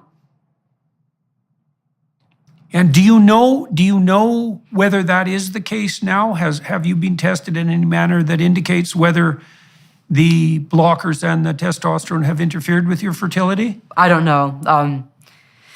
I mean, by the time that I started, I did start having periods, but I was so young by that point. They weren't regular. I was only having about 3 to 4 per year. That was also another source of stress for me about being a woman. Right, it was right. it was scary. Like all the other girls my age would talk about like how, they got theirs every month or every 2 months, and I learned it's a myth now, but they would talk about how like their cycles would supposedly sync with like family members or friends, and I was like, why isn't that happening to me? And so it was just another thing that piled that made me feel like I was broken. Luckily, after stopping, Right. Luckily, after stopping, about 2 months later, I got my period back, and it's been surprisingly quite regular since. I don't know if I went through some development. Oh, well, that's a good sign. That is a good sign. Right. Well, that's a good sign. That must be a relief, so to speak. But I mean, there's so many other factors that play into that. I haven't been able to get tested, and I'm just not really sure of what's to come. But Yeah. I'm hopeful. Right.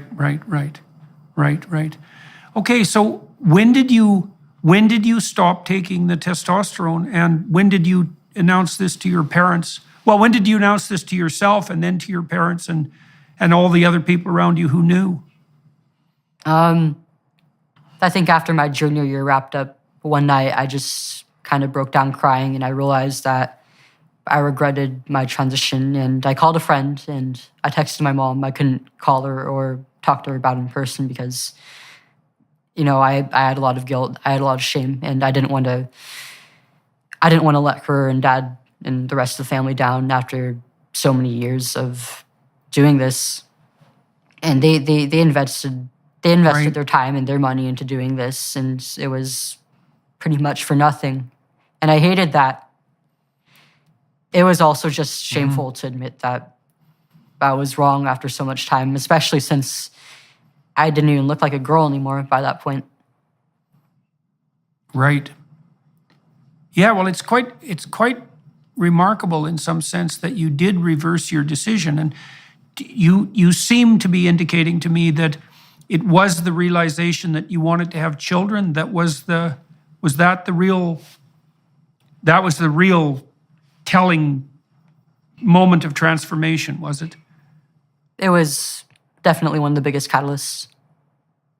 And how do you think you figured that out? Because that, it's actually pretty young to figure that out. I mean, I've met many women now who, there's lots of women your age who are absolutely hell-bent and convinced that they're never going to have kids, that the only pathway forward to them that's valid is the career pathway. But I'll tell you that, I'm 60 years old now, and I've worked with women in female-dominated businesses my whole life because I'm in the psychological profession, and so that's female-dominated. And virtually every woman I've ever met, with almost no exceptions, and this includes extremely high-achieving women on the career front, pretty much by the time they're in their late 20s, their primary goal is to have a child. And that's even the case. Now, sometimes that kicks in for women later than that. I've seen that as well, but it's an extremely rare woman who goes through her entire young life without being seized by the desire to have a child. And so, but it's early in your case. So, and it's strange, right, in some ways, because you'd fought against this so hard. Why the hell do you think it made itself manifest as a desire when you were 16? Like, do you think you knew that you were really like on the cutting edge in some sense, that if you kept pushing this, you were really going to sacrifice your ability to have kids? Or what do you think produced the realization? I think, I already had my guard down by that point. Because this was around when COVID hit and there were all the restrictions put into place, and I was basically doing online school only, and I had a lot of isolation from the outside world, and this caused me a significant amount of stress, but it also allowed for a lot more time to be alone and reflect. And so it opened up my mind a little bit.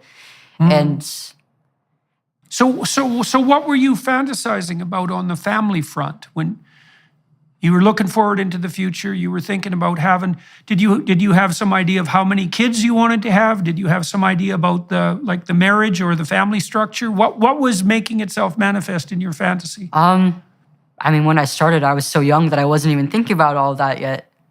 But as the years passed and I started to think about like my adulthood, what I wanted to do as an adult, that thought started to pop into my head a little bit more. I never really thought about it very much until I learned about child psychology and just being a parent. I think I would have naturally had that realization if I knew more about parenting and family. Hey, do you know when you were a kid, do you know if you played with dolls? Yeah, I did.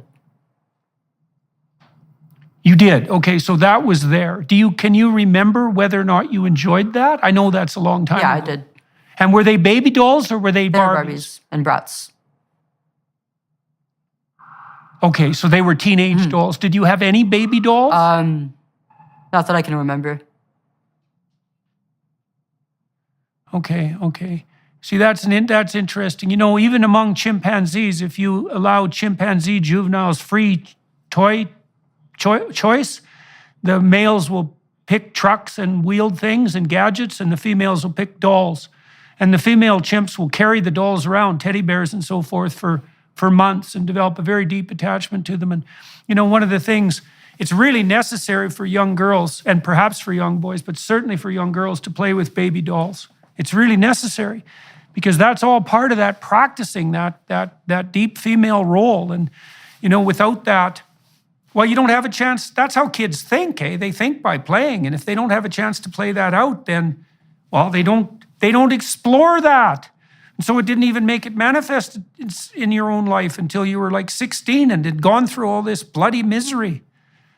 All right, so when did you start thinking about taking legal action, and why do you think that's justifiable? That was quite a bit further down the line. I should probably go into first about the detransition process for me and what led up to me eventually starting to speak out and doing that, When I had this realization, I mean, that night when I broke down and I talked to my friend and my mom and my dad about it, but that was the night that I stopped taking testosterone and I decided that I would just grow my hair out and buy new clothes and just figure things out from there. I went for about a week, just not really doing anything.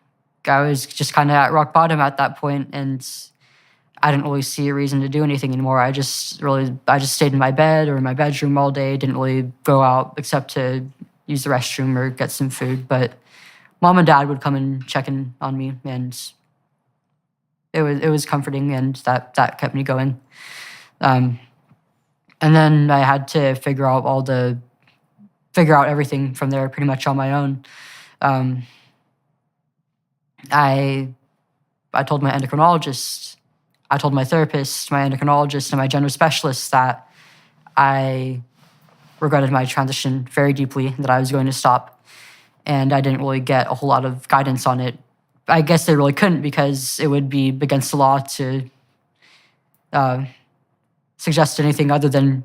Well, that's a tricky one, right? Because, well, hypothetically, once you announce that, they're also legally bound to go along with that, right? So they could have agreed with you. I mean, look, I have a certain amount of sympathy for counselors and medical practitioners because they're facing supreme hell on their regulatory college front. But having said that, I would also say that their fundamental duty of care is to the individual and not to the bloody regulating colleges. And so, but they could have taken your regrets seriously. You said that, did you face opposition, or was it just or was it just a matter of lack of guidance? It was mostly a lack of guidance. Nobody really opposed it, but, I started requesting blood tests from my endocrinologist, and when I got I specifically told her that I no longer identify as male, and I want the guidelines for a female my age. And when I got the results back, they were sent with the guidelines for the average sex hormone levels for a teenage boy. So that was kind of that was one of the first moments that really woke me up to the fact that these people weren't going to help me. Well, it's weird, because if your medical people were so convinced that you were 100% right when you decided to transition to begin with, and you were right enough to take the hormones and have the surgery, you'd think that there'd be some resistance to your sudden change of heart. But it sounds like you basically encountered the same lackadaisical response to the second decision that you did to the first decision. So, which it's not surprising, although it's horrible. Yeah, I was basically entirely patient-led. Right. Okay, so, all right, so you decided to take legal action. And so walk us through that. Yeah, earlier this year, I started to start speaking out publicly about my experience with transitioning and then stopping transition. Before that, I actually had lost a lot of friends, both from school and online over it, over the course of my detransition, because a lot of them, I had a pretty strong change in a lot of my views, and a lot of them disagreed with me heavily, and they were very upset with me. There was one person who kept harassing me just because I regretted it and said that I deserved to feel that way, that I didn't deserve to have parents who loved me enough to let me go through this. And there were a lot of others who said that I was just making them uncomfortable and that I shouldn't be voicing any of this because it would be harming other real transgender people who needed this treatment. And I did, yeah. Oh, the real ones, I see. I gave in to this pressure, and I did stop talking about it for a while. But I also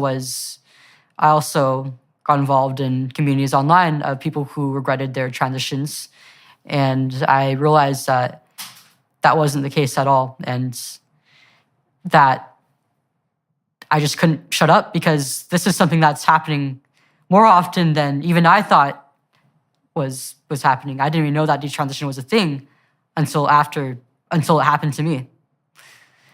And, I knew that there's got to be so many other people in the situation, especially kids who are being pressured by their friends to stay silent about their pain.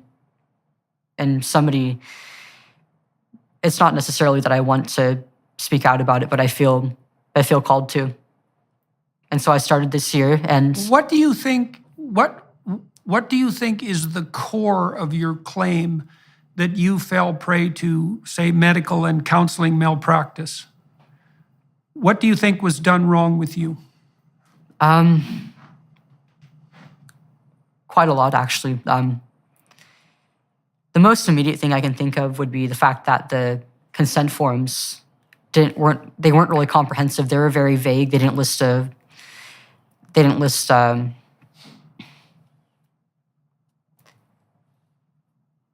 didn't have nearly enough information on them. And I was also just too young to really fathom what any of this meant. And you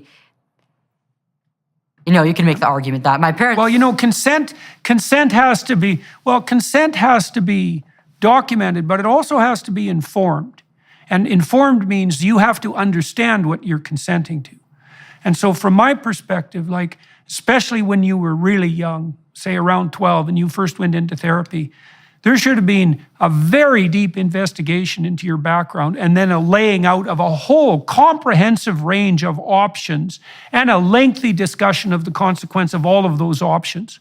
And your parents, after the discussion had taken place with you, your parents should have been brought into that, and they should have been walked through the same range of options. And then you all should have been offered, what would I would say, the opportunity or the necessity to take a fair amount of time to really think it through, on the fundamental basis that, well, we won't do anything precipitous until it's necessary, right? And that harkens back to the idea that if you leave most kids with gender dysphoria be, most of them identify as homosexual, as I said, eventually, but most of them, the vast majority of them, accept their biological status. And so the consent issue, it isn't only that the forms were vague and didn't detail out the full range of consequences, it's that you needed to be walked through in great detail all of the issues that were relevant to you on the psychological and medical front, all the options that were available to you, and the pros and cons of all those options. And that should have been something that took, I would think that I can't see in any possible way that could have been done with any degree of thoroughness in something under 6 months of weekly therapy. And I would say that's an absolute minimum to walk anyone through something as complicated as what you laid out. So that's on the informed front, right? Yeah, they really presented this as basically the only option to both me and my parents. And I also, the problem with me starting it so young was not only that I couldn't consent, I couldn't really fathom the full picture of things. I've also I'm still experiencing a wide range of complications to this day. From the surgery, I'll never be able to breastfeed. I'll never have that erogenous sensation in my chest back. I'll never have my breast back. A reconstruction will do nothing for me, and it might make things worse actually, because I've had some complications pop up this year with the grafts. I have to cover them up with bandages, or else they'll. I don't know what's going on with them. I tried to consult my surgeon about it, and he didn't really investigate. He gave me advice that made the complications worse even, and actually temporarily gave me an infection. But I have to bandage up every day so that it doesn't leak all over my clothing or bedding. And Jesus, from the hormones and blockers, I've been experiencing some joint pains, mainly in my arms, my legs, and my back. And I still have issues with my urinary tract. I have to use the restroom pretty frequently, and I didn't even know that this was possible. This is a pretty huge quality of life issue that I'm experiencing, and I'm just not really getting any help for it. And on top of that, I do hate to speak about it, but I'm experiencing sexual dysfunction at the age of 18. That's something that women usually go through when they're in their 40s to 50s. Right.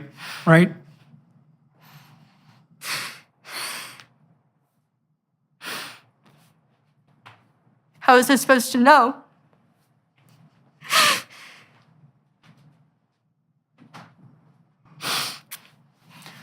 So let's talk for a moment about how you got your lawyers and where you are on the legal battlefront. So, not only is what's happened to me completely unethical, completely wrong, it's caused me a lot of physical damage and emotional damage as well. I'm still picking up the pieces of my life to this day, and